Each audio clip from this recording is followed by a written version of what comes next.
Hello everyone, ICT virtual classes में आपका बहुत बहुत स्वागत है।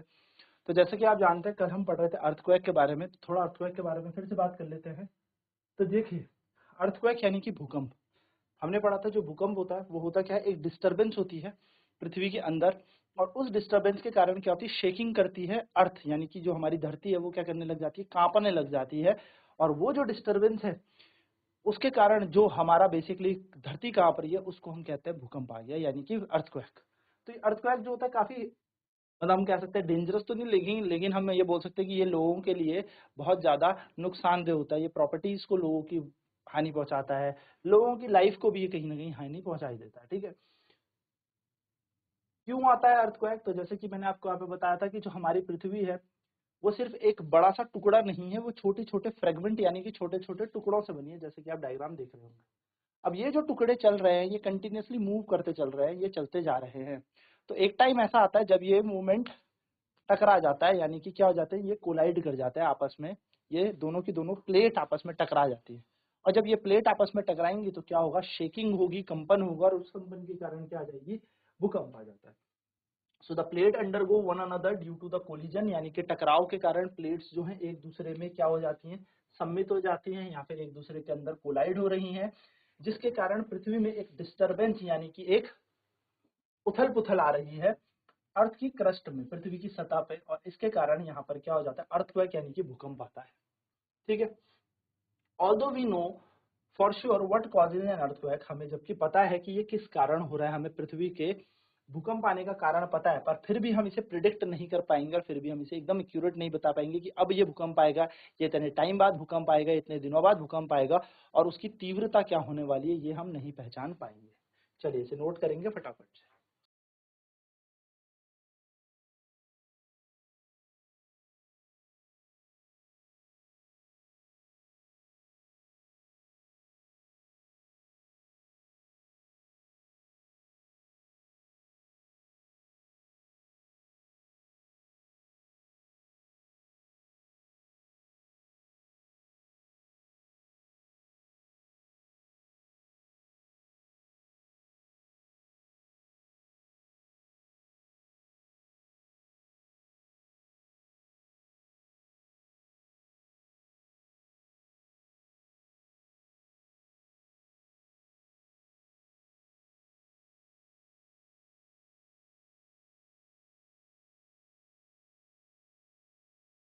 सो tremors on the earth can also be caused when volcanic erupt, यानी कि जो हमारी पृथ्वी है उसमें ट्रिमोर्स यानी कि जो कंपन आएंगी, शेकन हो सकता है, ये इस वॉल्केनो यानी कि जब ज्वालामुखी फटती है उसके कारण भी हो सकता है, या मेटियोर जब हमारी पृथ्वी पे गिर जाए, कोई मेटियोर बहुत तेजी से हमारी अर्थ पे गिरे तो उसके दौरान जो एक्सप्लोजन होगा उसमें हो सकता है। न्यूक्लियर एक्सप्लोजन, जब कोई परमाणु एक्सप्लोजन यानी कि धमाका हमारी पृथ्वी पे कर दे तो उसके कारण क्या आ सकता है, भूकंप आ सकता है, टेमोर आ सकता है। ठीक है, लेकिन जो ज्यादातर भूकंप हमारी पृथ्वी पे आते हैं वो किसके कारण आते हैं, अर्थ क्रस्ट के अंदर जो प्लेट्स होती हैं, जो ये प्लेटें आपस में टकराती है, इन्हीं के टकराने के कारण क्या आता है, भूकंप आता है। Since earthquakes are caused by movement of plates, क्योंकि जो अर्थक्वेक है वो मूवमेंट ऑफ प्लेट यानी कि प्लेट की गति के कारण आता है, तो जो बाउंड्री जो प्लेट की होती हैं उनको वीक जोन्स बोला जाता है, जहां पर बहुत ज्यादा भूकंप आता है, मोस्ट फ्रिक्वेंटली भूकंप आता रहता है या आता रहेगा। The weak zone are also known as seismic और फॉल्ट जोन, और इन्हीं वीक जोन्स को हम सेस्मिक या फॉल्ट जोन्स कहते हैं, यानी कि जहां पर भूकंप बहुत फ्रिक्वेंटली आता रहता है, हर एक छोटे छोटे छोटे समय बाद आता रहता है, उसको हम सेस्मिक या फॉल्ट जोन बोलते हैं। इंडिया में कश्मीर, वेस्टर्न और सेंट्रल हिमालय जो है, या मैं कह सकता हूँ whole north east Rann of Kutch, Rajasthan, Indo Gangetic plain हमारा हो गया, जहाँ पे हमारा भारत और गंगा का एक प्लेन है वो हो गया, कुछ रीजन हमारे हो गए साउथ इंडिया में, ये सारे के सारे डेंजर जोन के अंदर आते हैं, क्योंकि यहाँ पर प्लेट का कोलिजन होने के चांसेस बहुत ज्यादा है। तो देख रहे होंगे आप, ये हमारा गंगा प्लेन है, ये यूरेशियन प्लेट है जहाँ पे हमारा पूरा यूरेशिया है, और ये हमारा इंडिया है। तो इंडियन प्लेट ये रही, इधर से यूरेशियन प्लेट है, ये दोनों की दोनों प्लेट एक दूसरे की तरफ आ रही है, यहाँ पे तिब्बत है, तिब्बत प्लेट्यू, और जब ये प्लेट इधर की तरफ आ रही है और ये प्लेट इधर की तरफ, तो इनके बीच जब कोलाइजन होगा, टक्कर होगा, तो क्या हो जाएगा, बड़ा सा एक भूकंप यहाँ पर जनरेट होगा। तो देखो ये प्लेट इंडिया प्लेट है, और ये प्लेट है यूरेशियन प्लेट, ठीक है। ये यूरेशियन प्लेट और इंडियन प्लेट आपस में जब टकराएंगी तो इस टक्कर के कारण जो कंपन उत्पत्ति होगी, या फिर हम कह सकते हैं जो कंपन होगा या फिर जो शेकिंग होगी, उसके कारण क्या आएगा, भूकंप आता है। चलिए नोट करेंगे इसे फटाफट से।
So the power of an earthquake, जो अर्थक्वेक की पावर है, यानी कि जो अर्थक्वेक यानी कि भूकंप की शक्ति है, उसको एक्सप्रेस किया जाता है एक स्केल से जिसको रिक्टर स्केल कहते हैं, ठीक है। Really destructive earthquake have magnitude higher than 7। अगर बहुत ज्यादा, एक स्केल होता है फीटा सा होता है, उसमें वैल्यूज होती हैं कि अगर बहुत ज्यादा ही मैग्नीट्यूड, बहुत ज्यादा परिमाण वाला भूकंप होगा तो उसका मान 7 से ऊपर होगा रिक्टर स्केल में। बोथ भुज और कश्मीर में जो अर्थक्वेक आए थे उनका जो वैल्यू थी, मैग्नीट्यूड थी, वो 7.5 से ज्यादा था, यानी कि बहुत ज्यादा खतरनाक हाईली मैग्नीट्यूड का यहाँ पर भूकंप आया है भुज में और कश्मीर में, ठीक है। चलिए नोट करेंगे इसे फटाफट।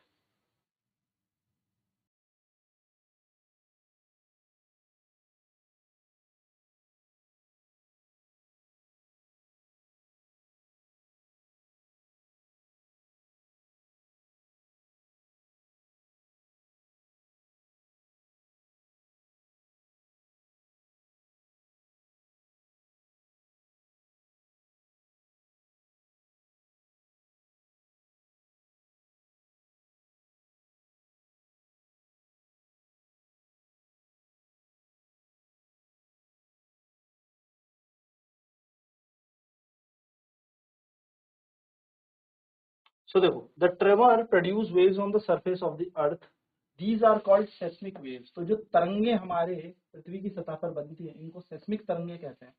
ये जो वेव होती है इनको रिकॉर्ड किया जाता है एक इंस्ट्रूमेंट से, इसको सेस्मोग्राफ कहते हैं। सेस्मोग्राफ एक पेन होता है, पेंडुलम सा लटका हुआ पेन, एक सपोर्ट से।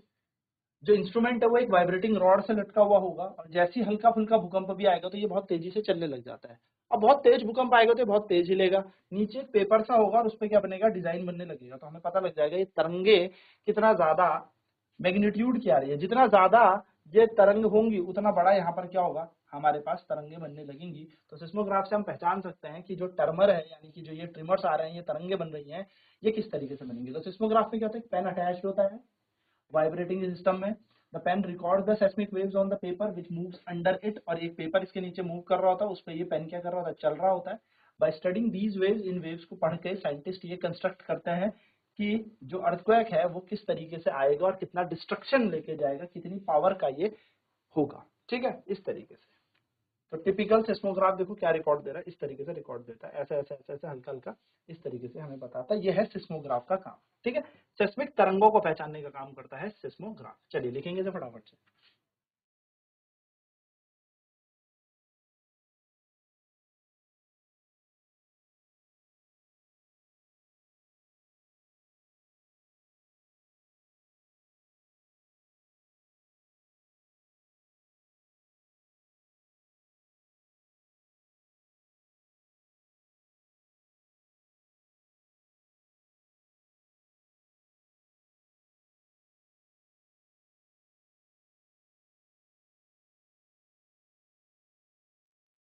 तो like many other scales in science, decibel is another example. तो ऐसे ही बहुत सारे स्केल है, तो डेसिबल भी एक ऐसा उदाहरण है।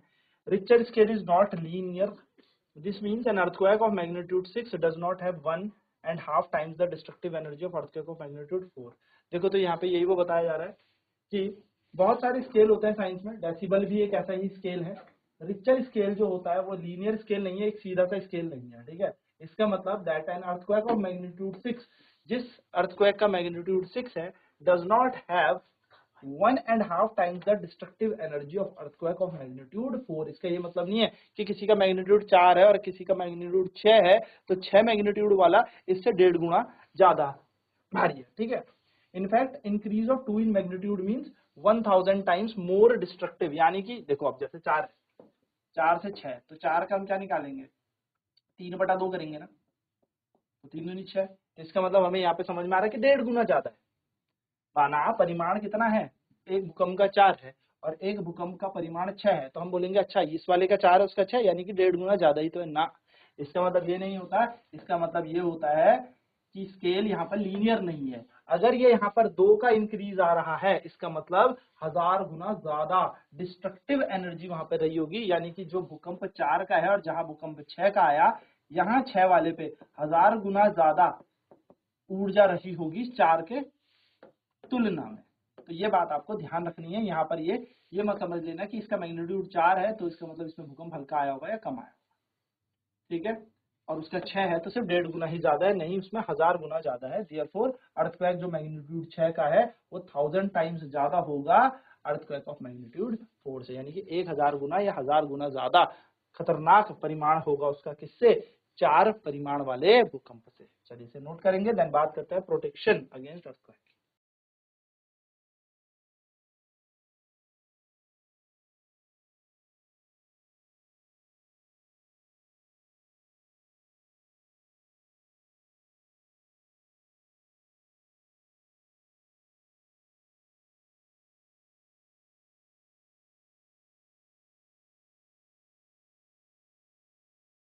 चलिए next, protection against earthquake. Earthquake यानी कि भूकंप से हम कैसे बच सकते हैं। We know from the earlier pages that earthquake can not be predict. हमें ये बात तो पता है कि भैया अर्थक्वेक को हम प्रेडिक्ट नहीं कर सकते, बता नहीं सकते कब भूकंप आने वाला है। We have also seen that they can be highly destructive, और ये भी हमें पता है कि बहुत ज्यादा डिस्ट्रक्टिव होते हैं, बहुत ज्यादा खतरनाक होते हैं।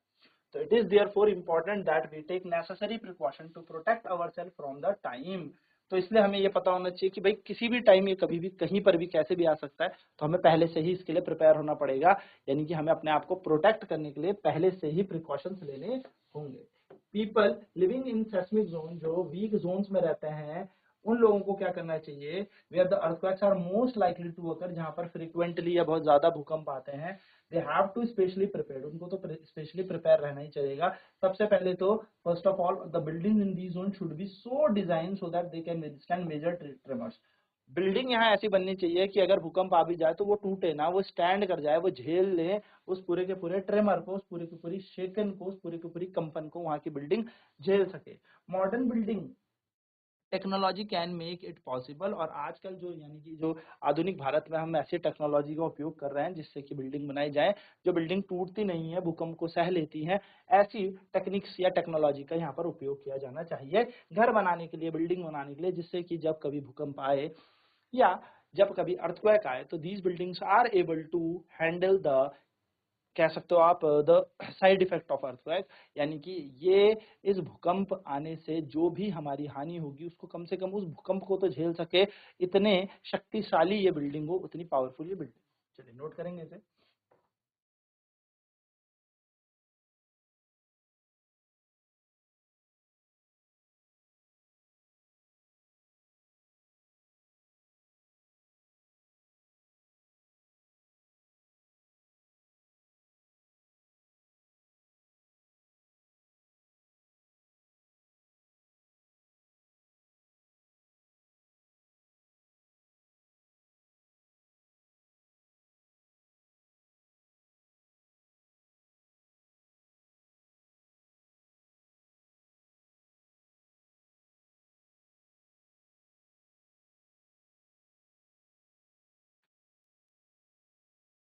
तो देखो, it is advisable to make the structure simple as that quake safe, यानी कि हमें इस तरीके से स्ट्रक्चर बनाना पड़ेगा बिल्डिंगों का कि वो अर्थक्वेक से सेफ हो। Consult qualified architect and structural engineers, बहुत पढ़े लिखे अच्छे खासे जानकार आर्किटेक्ट और इंजीनियर से क्या करें, ये पूरी की पूरी कंसल्टेशन ले कि किस तरीके से हमें यहाँ पर एक भूकंप विरोधी मकान या भूकंप विरोधी बिल्डिंग बनानी है। इन हाईली सेस्मिक एरियाज, जो बहुत ज्यादा वीक एरियाज है, जहाँ पर मड और timber better than use heavy construction, तो वहां पर क्या करें, मड या टिम्बर का यूज करें, मिट्टी या फिर हम क्या यूज करें, टिमरू, टिमरू बोलते हैं ना, टिम्बर, टिम्बर को यूज करें, then using heavy construction material, भारी भरकम सामान से अच्छा है कि आप मिट्टी का उपयोग करें। Keep roof as light as possible, उनकी छत उतनी हल्की रखे जितनी पॉसिबल है कि अगर उसका कोई टुकड़ा किसी के ऊपर गिरे भी तो उसे चोट ज्यादा ना लगे, ठीक है। In case the structure falls, गलती से अगर कभी स्ट्रक्चर गिर भी जाता है तो डैमेज ना हो बहुत सारा किसी के ऊपर गिर के, या बहुत ज्यादा किसी पर डैमेज ना हो। It is better if cupboards cupboards and shelves are fixed to the wall so that they do not move easily, और ये बहुत अच्छा होगा कि अगर आप कपबोर्ड्स को दीवार में फिक्स रख दें, जिससे कि अगर शेकन हो या कुछ हो तो वो नीचे गिरे ना, वो दीवार में फिक्स रहे, यानी कि भूकंप तो आए लेकिन वो दीवार में एकदम चिपके हुए रहे, गिरे ना नीचे की तरफ, ठीक है। नेक्स्ट कह रहा, be careful where you hang wall clock photo frames water heaters etcetera so that in the event of the earthquake they do not fall on the people, इस तरीके से अवेयर रहे कि कहां पर आपने क्या लगाया, पता लगा आपने यहाँ पर गीजर लगा रखा और उसी के नीचे खड़े हो भूकंप के टाइम और वो गीजर ट्रक नीचे गिर गया, तो उससे दूर रहें। इससे क्या फायदा होगा कि आपको पता रहेगा कि अच्छा वहां गीजर है, उसके नीचे नहीं जाना, because at the time of the earthquake, भूकंप आने के समय या भूकंप के समय वो नीचे भी गिर सकता है, जिससे क्या हो सकता है, वो किसी के ऊपर गिरेगा तो उसे हानि हो सकती है, चोट पहुंच सकती है। बी केयरफुल, ठीक है। नेक्स्ट है, since some buildings may catch fire due to an earthquake, कई बार बिल्डिंग में क्या होता है, शॉर्ट सर्किट हो जाता है तो वहां आग लग जाती है। सो यहाँ पर क्या करना है, स्पेशली फायर फाइटिंग इक्विपमेंट अपने पास रखें और बहुत अच्छे तरीके से रखें कि वो आग को बुझा भी सके, क्योंकि समटाइम्स क्या होता है, अर्थक्वेक आया तो वहां पर क्या लग जाती है, आग लग जाती है, एंड अर्थक्वेक से तो उतना हानि नहीं होती जितनी आग लगने से वहां की जनजाति या फिर वहां की बिल्डिंग को हानि हो जाती है। तो हमें अपने पास क्या रखना है, फायर कंट्रोल या फायर फाइटिंग इक्विपमेंट्स भी रखने कि ये इक्विपमेंट क्या करें, आग जब लगे, यानी कि जब कभी गलती से आग लग जाए अर्थक्वेक के दौरान, तो आग बुझाई भी जा सके, उस आग को शांत किया जा सके। चलिए फटाफट से 5 पॉइंट नोट करते हैं।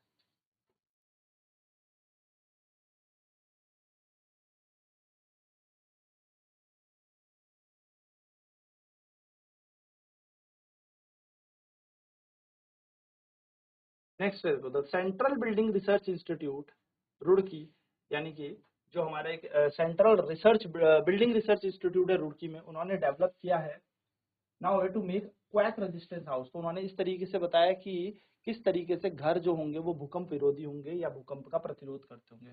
सो इस इवेंट में अर्थक्वेक है does not strike, take the following step, तो इस टाइम हमें क्या करना है कि हमारे ऊपर अर्थक्वेक की कोई ऐसी बहुत ज्यादा खतरनाक या फिर हम बोल सकते हैं कुछ ज्यादा इसमें मार ना पड़े हमें अर्थक्वेक की, हमें क्या करना चाहिए, take shelter under the table and stay there till the shaking stops, अगर आप कमरे में हो, घर में हो, तो आपको क्या करना है, आपको शेल्टर ले लेना है किसी टेबल के नीचे और स्टे रहना है उसी के नीचे जब तक ये शेकिंग कंपन बंद ना हो। Stay away from the tall and heavy object, बड़े बड़े भारी वस्तुओं से दूर रहो, नहीं तो ये ऊपर गिर सकते हैं। If you are on in bed, अगर आप बेड में हैं तो डू नॉट गेट अप, अपने बेड में रहें। Protect your head with a pillow, अपने सर को किससे बचा दे, पिलो वगैरह से या तकिया वगैरह से बचा। अगर आप रोड में हैं या अपने घर से बाहर हैं और भूकंप आ गया तो क्या करें, फाइंड अ क्लियर स्पॉट, एक बहुत ही साफ सुथरी सी जगह ढूंढे जहाँ पे ना तो बहुत बड़ी बिल्डिंग हो, ना पावर हो यानी कि बिजली की वायर हो, ना कोई बहुत बड़े पेड़ हो, ट्रीज हो, जिससे आपके ऊपर गिरने की कोई चीज आपके ऊपर ना गिरे, बस, ठीक है, ड्रॉप द ग्राउंड, ठीक। If you are in a car, अगर आप कार के अंदर हैं तो बाहर मत आए, do not come out, ask the driver to drive slowly and to clear spot, अगर ड्राइवर को कहें कि धीरे धीरे धीरे धीरे गाड़ी एक साफ सुथरी सी और एक क्लियर स्पॉट पे लेके जाए जहां पर बेसिकली पेड़ ना हो, बिल्डिंग ना हो, तारे ना हो। Do not come out till the tremors stop, और तब तक बाहर ना आए अपनी कार से या गाड़ी से जब तक ये कंपन या शेकन खत्म ना हो।